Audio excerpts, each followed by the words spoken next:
Me doctor S A तिप्पनावर तुमचा वेदना निवारण तज्ञ एक्झॉन पेन सेंटर इंडिया सांगलीमधनं. आज खूप अशा कॉमन असलेल्या आजारावर आपण बोलणार आहे. ते म्हणजे कंबरदुखी किंवा मणक्याचे विकार, जे खूप कॉमन झालेले आहे आजकालच्या ह्या धक्काधुकीच्या जीवनामध्ये. प्रत्येकजण आपापल्या कामामध्ये खूप बिझी झालेला आहे. शिक्षक असो, डॉक्टर असोत, शेतामध्ये काम करणारे आपले मजूर असोत, शेतकरी असो, किंवा आय टी सेक्टरमध्ये काम करणारे आपले आय टी प्रोफेशनल असू देत, स्पोर्ट्स पर्सन असू देत, तर सगळ्यांना प्रत्येकाच्या जीवनात ही कंबरदुखी किंवा पाठदुखी ही कधी ना कधी होतेच. परंतु प्रत्येकाला ऑपरेशन लागत नाही. साधारणतः कंबरदुखीवर तात्पुरत्या इलाजानं तुमची कंबरदुखी बरी होते. म्हणजे 70 ते 80% लोकांच्या मध्ये ऑपरेशन हे लागत नाही. परंतु त्यासाठी काही उपचार पद्धती विकसित सुद्धा झालेली आहेत. आपण हे लक्षात घेतलं पाहिजे की मणका विकार हा कशामुळे होतो. हे आपल्या बदलत्या लाईफस्टाईलमुळे, बदलत्या कामाच्या स्वरूपामुळे हे झालेले आहे. आणि सगळ्यात महत्त्वाचं म्हणजे आपलं खाणं पिणं आणि लॅक ऑफ एक्सरसाइज, व्यायामाची कमतरता झालेली आहे. त्यामुळे हे झालेलं आहे. आणि आय टी प्रोफेशनलमध्ये हे बैठं काम झालेलं आहे. त्यामुळं त्यांना मणक्याचे विकार आणि मानेचे विकार हे झालेले आहेत. तर ह्याची डिटेलमध्ये माहिती घेण्या अगोदर मी तुम्हाला एक नक्की आपला कंबरेतला मणका कसा असतो आणि त्याचं बेसिकली काम कसं चालतं हे सांगतोय. तर हा आपण एक मणका आहे, त्याच्या खालचा एक मणका आहे. मणक्याची मधली ह्याला डिस्क किंवा आपण गादी म्हणतो. आणि ह्या बाजूला हे इथनं मज्जातंतू हा आतून जात असतो आणि मज्जातंतूतून आपल्या नसा हा जात असतात. ह्या बेसिकली नसा आपल्या शरीराच्या वेगवेगळ्या भागात पोसून तिथलं ते वेदना वाहून नेण्याचं काम ते करत असतात. तसेच हा मणका आणि हा मणका एकमेकाला तिथं जोडल्या जातात, ज्याला आपण फॅशेट जॉईंट म्हणतो. त्या बेसिकली फॅशेट जॉईंटचं काम काय असतं की आपण जेव्हा खाली वाकतो किंवा साईडला मुवमेंट करतो तेव्हा त्याच्यावर हा भार येतो आणि ते भार पेलण्याचं काम हे फॅशेट जॉईंटचं असतं. कारण ते फॅशेट जॉईंटची दुखापत ह्याबद्दल मी तुम्हाला नंतर बोलणार आहे. तर अशा पद्धतीने ही आपली मणक्याची रचना आहे आणि सुंदर पद्धतीने ही मणक्याची रचना केली आहे की जेणेकरून तुम्ही जे रुटीन काम करता त्याचा हा भार तो उचलू शकतो. परंतु तरीसुद्धा काही लोकांना आपल्याला कंबरदुखी किंवा मणका विकार होत असतात. तर त्याची कारणं आता मी सांगणार आहे. साधारणतः मी ही कारणं हे वयानुसार सांगणार आहे. साधारणतः 25 वर्षापर्यंत काही कारणं असू शकतात. तर 25 वर्षापर्यंत जो जन्मजात काही विकार असतात, कारण त्याला मग कंजेनायटल ॲनॉमलीज असतात, त्याच्यामुळे सुद्धा हा कंबरदुखी होऊ शकते 25 वर्षापर्यंत. त्यानुसार काही स्पोर्ट्स पर्सन असतात त्यांच्यामध्ये होऊ शकतं. आणि दुसरं म्हणजे काही इन्फेक्शन जातात, जसं ट्युबरक्युलोसिस झालं तर त्याच्यामुळे हे कॉमन आहे 25 वर्षापर्यंत. त्यानंतर 25 ते 50 वर्षापर्यंतची कारणं वेगळी असू शकतात. ह्याच्यामध्ये तुमचं कामाचं स्वरूप कसं आहे त्यानुसार ही झीज झालेली असते.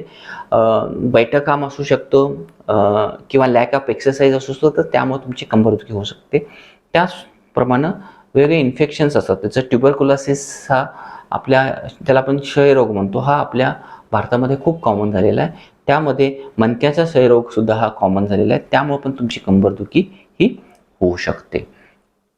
त्यानंतर वयाच्या 40व्या किंवा 50व्या वर्षानंतर वेगळ्या प्रकारची आपल्यामध्ये झीज होते.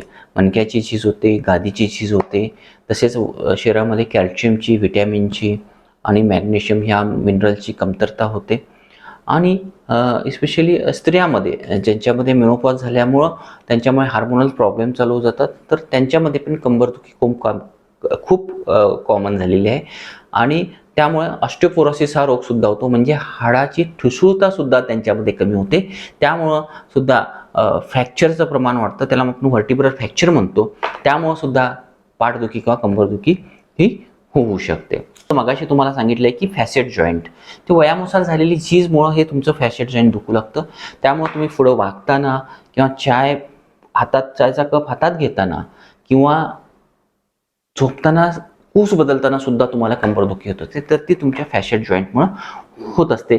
आणि त्यासाठी तुम्हाला ऑपरेशनची बिलकुल गरज नाही आहे. त्यामध्ये आपल्याकडं विना ऑपरेशनची ट्रीटमेंट पद्धती अगदी माफक खर्चात तिथं एक्झॉन पेन सेंटर इंडिया इथं अवेलेबल झालेली आहे.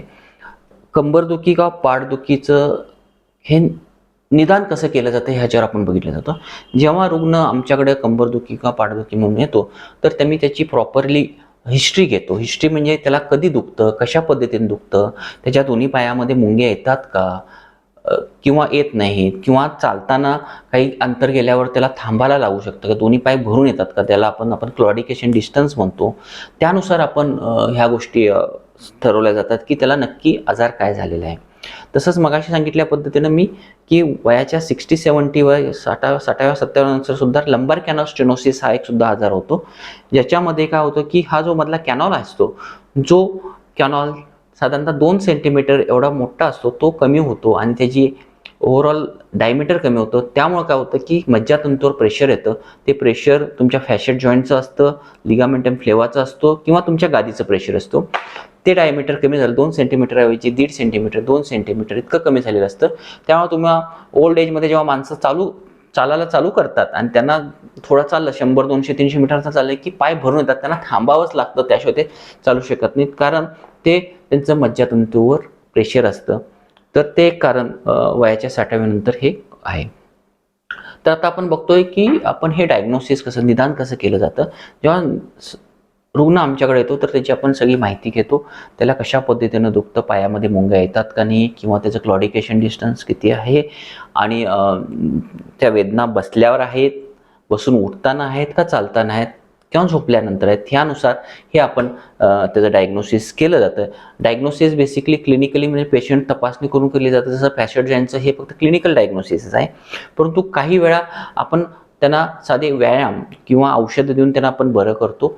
जर व्यायाम आणि औषधानं म्हणजे फिजिओथेरपीनं जर ते बरे होत नसेल, तर मग आपण दुसऱ्या MRI किंवा CT स्कॅन किंवा एक्सरेच्या सहाय्यानं आपण हे डायग्नोसिस करतो. आणि एकदा डायग्नोसिस केलं की मग त्यानुसार आपण ठरवतो की त्यांना उपचार पद्धती काय आहे.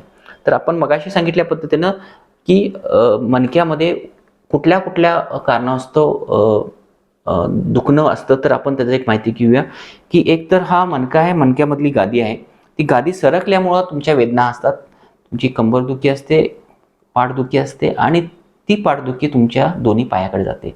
म्हणजे दोन्ही पायाला मुंग्या आल्यासारखं वाटणं, करंट शॉक लागण्यासारखं वाटलं, हे तुमचं जर ह्या नसावर प्रेशर असेल तर असं होऊ शकतो. त्याच पद्धतीनं मी तुम्हाला सांगितलं की दुसरं म्हणजे ही इथला जो मज्जातंतूवरचं प्रेशर जे ओल्ड एजमध्ये वयाच्या 60व्या नंतर होतं, त्याच्यावर जर प्रेशर आलं असेल त्यामुळे सुद्धा होऊ शकतं. नंतर फॅशेट जॉईंटबद्दल मी तुम्हाला माहिती सांगितली आहे. हे सोडून सुद्धा जर तुमच्याला इन्फेक्शन झालं असेल किंवा व्हर्टिब्रल फ्रॅक्चर झाले असेल, जर मणक्याचे फ्रॅक्चर झाले असतील, किंवा काही वेळा ओल्ड एजमध्ये जर कॅन्सर असेल आणि तो कॅन्सर हा मणक्यामध्ये पसरला असेल, तरीसुद्धा कंबरदुखी ही होऊ शकते. तर अशा पद्धतीनं पेशंटची हिस्ट्री घेऊन पेशंटचे काही लागले तर इन्व्हेस्टिगेशन करून, जसं MRI करून आपण डायग्नोसिस करतो आणि त्यावर उपचार पद्धती करतो. आणि प्रत्येक वेळा उपचार हा ऑपरेशन हा नसतोच. आपल्याकडं एक्झॉन पेन सेंटर इंडियामध्ये आपण वेगवेगळ्या प्रकारचे प्रोसिजर करतो, जेणेकरून नसावर आलेलं प्रेशर आपण कमी करू शकतो. आणि हे सगळं अगदी माफक खर्चात डे केअर प्रोसिजर म्हणतो, म्हणजे त्याला ॲडमिट व्हायची सुद्धा गरज नसते. हे विना ऑपरेशन उपचार पद्धती आता एक्झॉन पेन सेंटर इंडिया सांगलीमध्ये अवेलेबल झालेलं आहे. एक्झॉन पेन सेंटर इंडिया सांगली इथं हे एक मोठं पेन हॉस्पिटल आहे, ज्यामध्ये सर्व प्रकारचे प्रोसिजर्स केले जातात.